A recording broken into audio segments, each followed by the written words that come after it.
En Qatar no habrá alcohol en los estadios, pero sí hay droga en las calles. Esto de acuerdo con una investigación del periodista especializado Oscar Balvin, quien detectó que cárteles mexicanos operan en el país del Golfo Pérsico desde hace 5 años, pese al control antidrogas en la sede mundialista. ¿Cómo estás, Oscar? Un gusto saludarte nuevamente. Querido Pascal, el gusto es mío. Muy buenos días y saludos al auditorio. Bueno, pues cuéntanos qué datos arrojó tu investigación y tu plática con un especialista en el tema. Sí, Pascal, mira, tuve la oportunidad de echar un vistazo a las investigaciones de IOSI Global.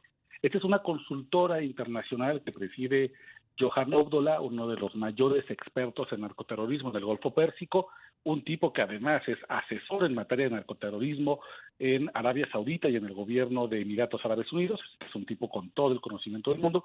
Y su consultora me compartió una investigación que arroja que desde hace al menos 5 años el cártel Jalisco Nueva Generación y el cártel de Sinaloa trafican 3 tipos de drogas en Qatar, la sede mundialista: cocaína, metanfetamina y captagón. El captagón es una droga que en América Latina no es muy conocida, pero en Medio Oriente y en África tiene un auge brutal. Le llaman la droga de los yihadistas o la cocaína de los pobres. Y es una anfetamina que permite al usuario mantenerse despierto hasta por 36 horas, con una excitación tremenda en el sistema nervioso central. Piensa como el efecto de una cocaína muy pura que hace que la gente esté todo el tiempo nerviosa.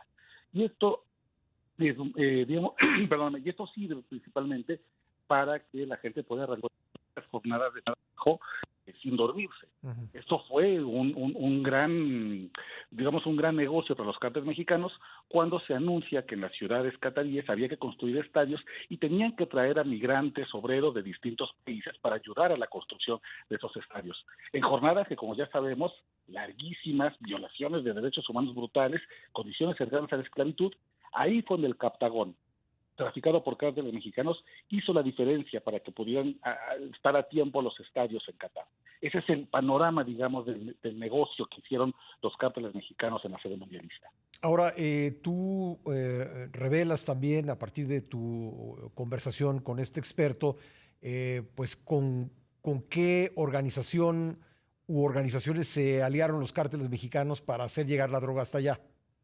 Claro, porque la siguiente pregunta es ¿cómo llegaron? ¿Cómo lograron transportar esta cantidad de droga desde México hasta Medio Oriente? Y lo hacen principalmente aliándose con agrupaciones terroristas en África y Asia. Pero el mayor aliado es Hezbollah, esta agrupación reconocida como terrorista por más de 50 países, incluidos Estados Unidos, que ha tenido una participación importante en las crisis humanitarias en Siria o en Líbano. Y lo que hicieron fue que los grupos mexicanos utilizaron las rutas de droga en Asia y África que controla Hezbollah para llegar hasta Medio Oriente, y a cambio Hezbollah ha pedido a los cárteles mexicanos que les permita el uso de las rutas de droga, de armas y de migrantes indocumentados hacia Estados Unidos. Digamos que intercambian rutas, intercambian zonas donde hay control, y eso les ha permitido hacer una especie de pacto ganar-ganar. Ahora, ¿cómo lo hacen? Perdón, desde México la droga baja hacia América Latina, hacia Sudamérica, Ujú. principalmente a las ciudades con puertos como Guayaquil, los puertos en Venezuela, en Brasil, en Colombia, y a partir de ahí las células de los cárteles mexicanos que están en estos países le envían hacia África. Llega principalmente hacia África Occidental.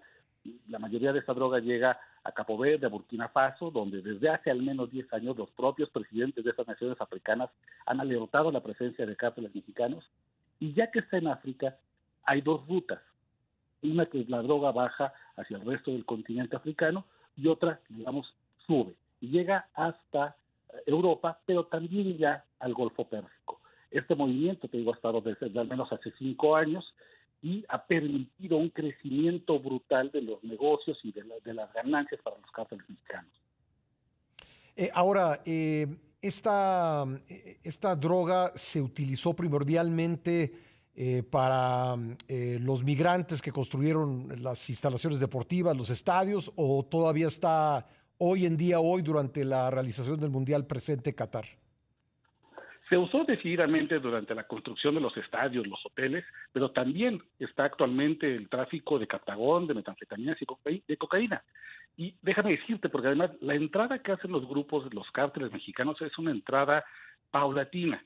No hay que olvidar que cuando el mundo supo que Qatar iba a ser la próxima sede del Mundial, en ciudades como Doha no había casi nada, eran ciudades desierto, no tenían la infraestructura que hoy tienen. En 10 años construyeron de la nada estas ciudades boutique que intentan emular el éxito que ha sido una ciudad como Dubái, que atrae millones y millones de dólares en turismo. Entonces, cuando surge la urgencia de parte del gobierno catarí de construir ciudades de manera rápida, pues lo que hicieron fue relajar los controles antilavado de dinero, y cualquier persona, cualquier entidad que tuviera dinero, que pudiera contribuir a la construcción, a la edificación de estas ciudades, era bienvenido. Por supuesto, eso se ha convertido en un paraíso de lavado de dinero. Y grupos criminales que tienen experiencia lavando dinero en países lejanos a México o en paraísos fiscales, como los cárteles mexicanos, principalmente el cártel Jalisco Nueva Generación, pues fueron de los que más aprovecharon digamos que estos descuidos o digamos esta ventana de oportunidad, y se fueron haciendo de propiedades y propiedades para poder después controlar el mercado. Entonces empezaron primero como lavadores de dinero en el Golfo Pérsico y después ya como lo que operan en muchas otras partes del mundo, como vendedores de drogas. Voy a poner un ejemplo. Por ejemplo, está uno de los más grandes lavadores de dinero del cártel Jalisco Nueva Generación, un tipo que se llama Hacén Eduardo Figueroa Gómez. Compró un departamento de lujo en una torre en Dubái que se llama Marina High Towers. Es un departamento que más o menos debe valer unos 45 millones de pesos en México. Es decir, ya hay registros de que efectivamente personeros de los cárteles mexicanos han ido comprando propiedades y propiedades para empezar a apoderarse de estas ciudades. Lo que no sabíamos era que no solamente lavaban dinero, sino que traficaban drogas como el captagón, que ha sido una de las piedras angulares para poder entender la prisa con la que se construyeron los estadios, con un costo de sangre terrible, más de 6.500 obreros migrantes que han muerto en esas construcciones, y además que continúan traficando metanfetaminas y cocaína. Ahora, quienes hemos visitado Qatar, yo lo hice hace muchos años, como 20, y de acuerdo con los reportes que nos llegan del Mundial, es un país con un control por parte de las autoridades muy férreo.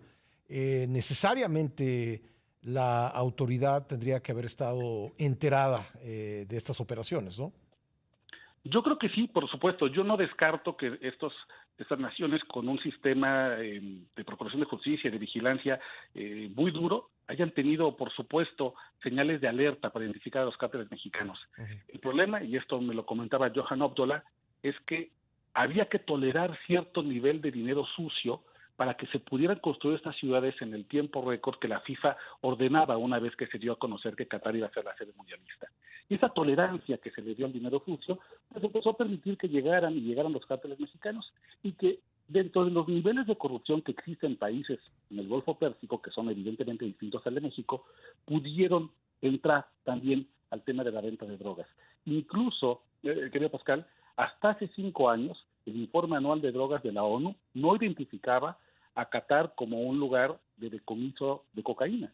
Ya en el último informe, en el de 2022, se refiere a datos del 2020 y ahí ya aparece Qatar como un punto importante en el Golfo Pérsico de decomiso de cocaína. Es decir, se está reconociendo apenas un problema que durante mucho tiempo se barrió, digamos, debajo de la alfombra, porque no se quería admitir que a pesar del serio control antidrogas, a pesar de las reglas duras del Emirato, a pesar de las cámaras de vigilancia y la gran modernidad, grupos como los mexicanos sí se han infiltrado y siguen operando, y sobre todo en este momento en el que Qatar no solamente es el centro internacional del deporte más popular del mundo, sino también ya se convierte, al menos de aquí al 18 de diciembre, que se juegue la final de la Copa del Mundo, es el centro internacional de la criminalidad transnacional.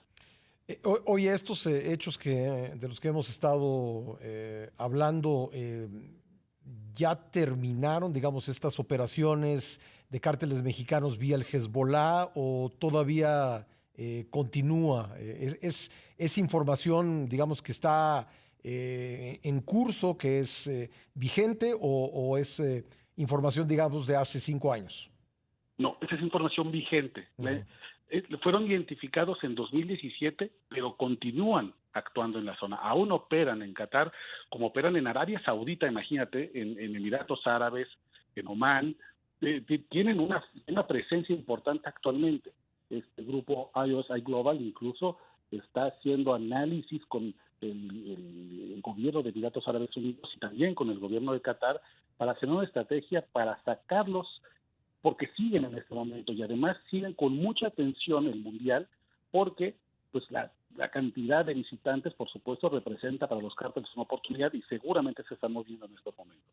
Los cárteles mexicanos llegaron y siguen, mientras tú y yo conversamos, seguramente haciendo operaciones en Qatar y en esta zona del mundo.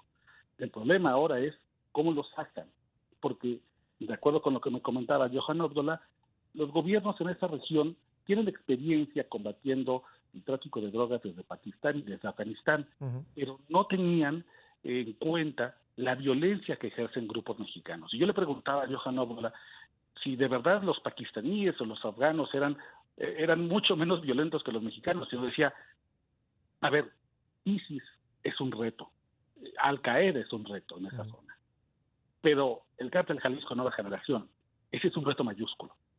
No, no, el nivel de violencia, de capacidad de fuego, de capacidad corruptor, de dinero, Ujú. no se compara. Es mucho más peligroso un cártel mexicano que hoy una agrupación terrorista en Medio Oriente. Pues muy interesantes y muy inquietantes estos datos que nos compartes. Oscar, te agradezco mucho que me hayas tomado la llamada. Muchas gracias, querido Pascal, que tengas muy buen día y saludos al auditorio. Igualmente, Oscar Balmen es periodista especializado en temas de seguridad.